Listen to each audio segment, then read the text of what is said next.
Kalkanhon Balayalam Dao Chief Executive Member CEM Kakasi Hills Autonomous District Council KHADC Ubak Shambor Lang Renja Hak Henry Utrik Nailar Ulalet Yakendo Yok Sembut Menteri Rangba Kajela Ubak Kami Yakatran District Council Affairs DCA Ubak Preston Tensong Ban Kerpat Yakajing Tuklar Lem Kajong U Nakabenta Ban Pelat No Mardor Yakabahak Kajna Syaka Council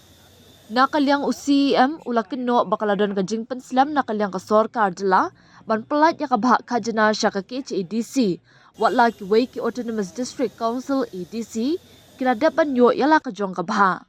ngila buddian ruling bagi shiti hakini hindiat benai baladam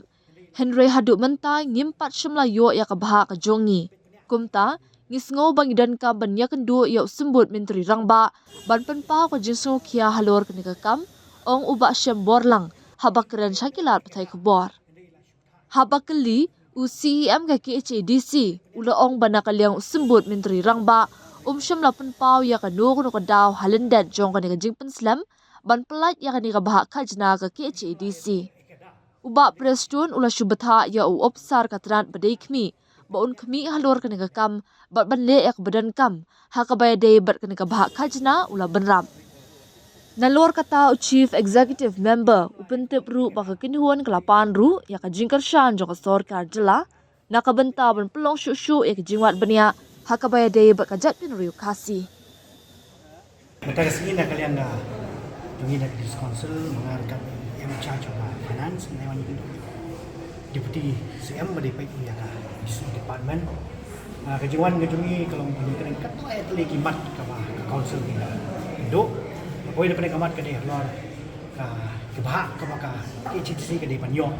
namar pa ngi hati we ki council ki la dapat karena ka department la dapat lain hadu mentai na kalian KHADC ke siapa kita tahu wilayah ibu din hi da shikin itu dikini benai ada dan ringim siapa hadu mentai siapa yo kita ada ba ina so lengkap man ni ke department deputy CM man pentau ya ke ba ni tadi kan banyak dok perkawai rungi keren lah kalau dia buat ke research kaba kom ke council hi ka ka bahak ka jongka ka kam bantuan banyak susu di jalan zaman jemi ku kerja keren rungi